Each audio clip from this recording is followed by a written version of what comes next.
Hi everyone, this is Jim. Welcome to this postmortem of my Blitz game number 893. I started off with e4, and my opponent went d5, the center counter. So I took the pawn, and here black has a choice. I often play knight to f6, round up the pawn that way, but queen takes d5 is the main line. Play knight c3, kicking the queen, and then here he just dropped back. It's kind of a funny move. The main move here is queen a5, just to show you some of the ideas. D4 is the way this usually goes, knight f6. And it looks like black is getting ready to exploit this pin. The queen over here pins the knight, but white just ignores it.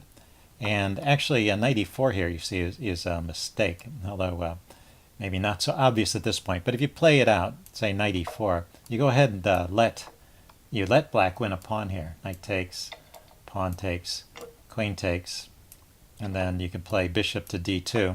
The queen has to run away somewhere. And then you look at this position, you've got three pieces developed. You're about to castle, and black only has the queen developed. So this is a good gambit for white, and you should have fun playing from this kind of position. So not to worry about this. So the normal way of playing here, if we look at the opening book after knight f3, is to black just plays c6, and the game continues from here.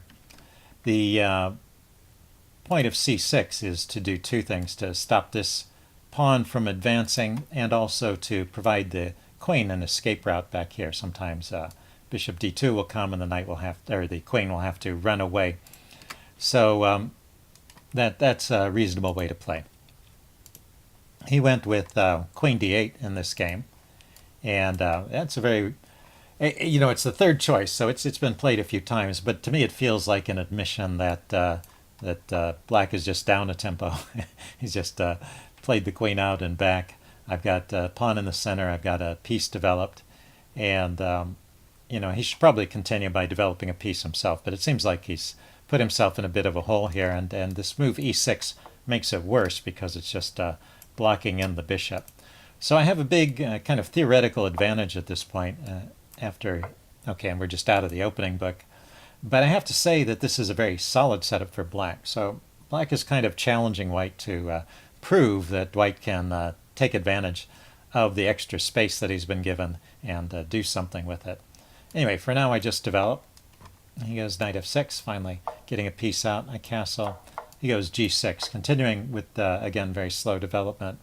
And I go knight e4. So knight e4 maybe in retrospect is a bit of a mistake. The chess engine likes bishop g4, just continuing to develop another piece. The thing that is wrong with knight e4 is that it allows him to trade. And trades help the side that has the cramped position. So I've given him a little bit of a benefit that he didn't deserve. But I had an idea in mind with that trade, which is I wanted to get in the move c3 and set up a solid barrier against his bishop. So this is still a good position for white, just not the most accurate. So knight d7, I get c3 in. He goes knight f6. I drop the bishop back. No more trades at this point. And he goes bishop g7. So I think I've accomplished what I wanted out of this opening. I've got his bishop hitting a pretty solid-looking pawn chain here. And I'm just ready to get the rest of my pieces into the game. Rook e1. He castles, and bishop to g5. So black plays an interesting move here. He plays queen b6, just unpinning immediately, and with a tempo because he's hitting this loose b pawn here. And I played the move rook b1, which is okay, but there's a respectable alternative in queen c1. It not only defends the pawn, but it also at some point maybe threatens bishop to h6. I don't want to play it immediately because the queen is a bit overworked defending this pawn and the bishop. But at some point when this pawn is safely defended, that might be an idea for white. Anyway, I played rook b1. He goes knight d5. And like I said, I'm still keeping an advantage through here, but I have to figure out a way to prosecute my edge. And I came up with this move h4. So that was the plan, just push these pawns forward and try and soften up the king side a bit. And I think this is a good plan. You sometimes need to throw some more soldiers into the attack here. And the h-pawn is kind of the least valuable of all the pawns, so if you even have to sacrifice it, that can be okay, just to open up some lines. But, well, I don't like to sacrifice it needlessly. But actually here, the chess engine recommends h5. I waited for a while before playing h5. If you play it immediately, what the chess engine is saying is that you can go here with knight e5. The queen is going to gather up that pawn. He doesn't have a good way to defend it. If the knight comes around to try and defend it, you can just trade it off. And then that'll be a great position with the queen over here around the enemy king and with this pawn structure destroyed. So h5 right away is probably the best continuation. I dropped the bishop back to d2, still, as I said, keeping an advantage. He played queen c7 here. Maybe he's starting to worry about his king side a bit. And now I go knight e5. This is in preparation of playing h5. I want to be able to take back with the queen right away. So he played h6, kicking my knight. So I move my knight back to d3, keeping this diagonal open. He goes bishop d7, and I push on with h5. So I think this is a good strategy for white so far. He plays g5. If he had taken, it brings my queen in, and I think that is good for me. And now I go knight to c5, just taking a look at this other weakness that he has in his position, the pawn on e6. But already the chess engine is finding tactical ideas here. So my attack has really proceeded far enough that if I were to look into this a little bit, I might be able to figure out how to just continue directly with the attack. So the chess engine starts with the move h6. And after bishop takes, just bring the queen out. So just sack that pawn so that you can get the queen to a good position here. And now there's two ways, there's two moves that are possible here, maybe more, but the two I looked at were, the bishop is undefended, so the king can come forward to defend it, or the bishop can drop back.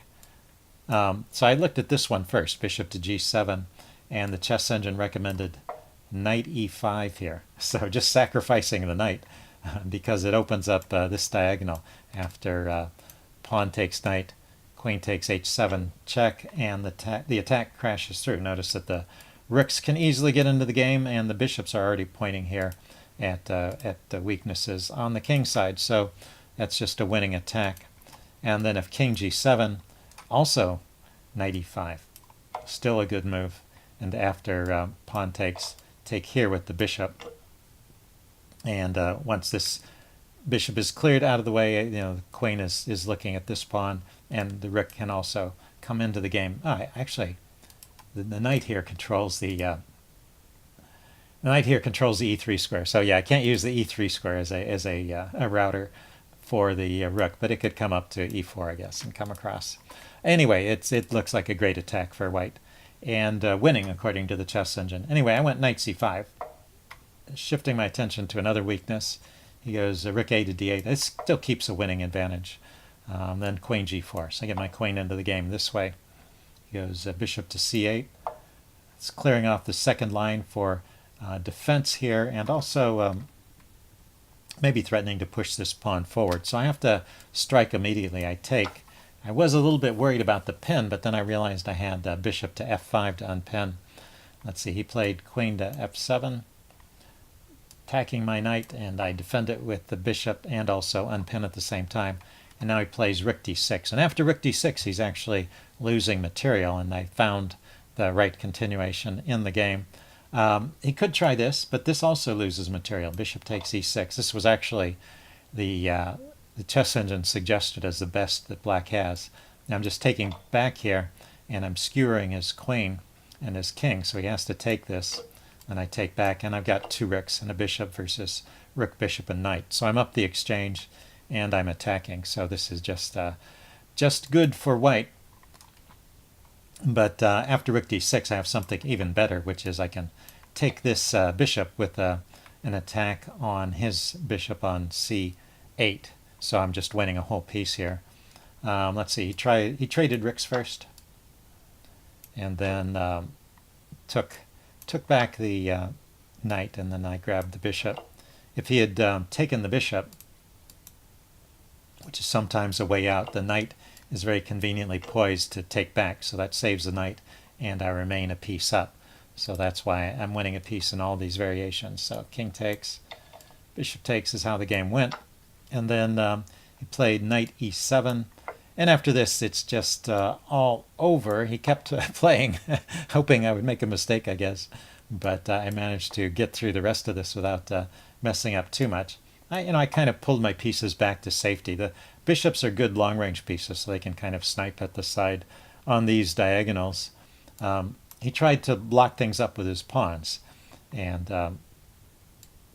let's see, I dropped my bishop back here, pushed forward with f5, brought my queen here, so I'm looking at the knight. He had to defend it. He could have considered moving it as well. Then I bring my queen in with check. But I still don't quite have enough force to take this pawn here. Let's see, he played queen f6. But offering these trades, this allows me to go into an endgame, which is easy to win. So after the trades, things are easier for me. Let's see, I went rook e5. And he even offered to trade the rooks. Let's see, he went rook d6. I went f3. I'm preparing to push my pawns forward and open up a diagonal for the light-squared bishop. And yeah, he just offered the rook trade, so I took that. So it's a simple endgame where I have two bishops against one knight, and I have an extra pawn. And g4 opens up this diagonal for the bishop. He pushes on with f4. So now I need to, well, I want to get my king into the game. Let's see, he went b5, and then I also want to open up a line for my dark-squared bishop. So it's the next phase. He pushes on with e5, and I go c4, so I'm opening up some dark squares. Pushes on with b4, so he's making my life difficult. I wanted to go to c3, but I can come around to a2, and I mean b2, and also get on that diagonal. So I'm going to get on that diagonal one way or another. Let's see, he went king d6, brought the bishop out. Oh, I went bishop to b2 immediately. And king e6, so he's just kind of shuffling here. I bring the bishop out where it can be a little more active and dominate the knight. And let's see, went king f7. I think he started to realize after I push this pawn forward, I have the idea of bringing the bishop here and just mopping up these dark squared pawns. When you've got two bishops, there's no safe color. If you only have one bishop, you can put the pawns on the opposite color and they're safe. But when you have two bishops, the pawns cannot find a safe home. So his king had to come back over here to defend against the bishop. But after these exchanges, I just took with the pawn. I didn't take with the bishop. And I think this makes sense. I've got a passed pawn here now. I might as well push it forward. Let's see, he played knight to c8, and I just brought my king over. I went knight d6, blockading the pawn. Brought my king up. He traded off my bishop, and then he resigned because this is just hopeless. I mean, I can push this pawn to distract his king and then come over and take these pawns. But I could probably win just by pushing this pawn and leaving all the other pawns alone. He's just frozen and has no moves other than moving his king, so it shouldn't be too hard to win that. Anyway, that was it, and I hope you guys enjoyed it, and I will see you later. Bye.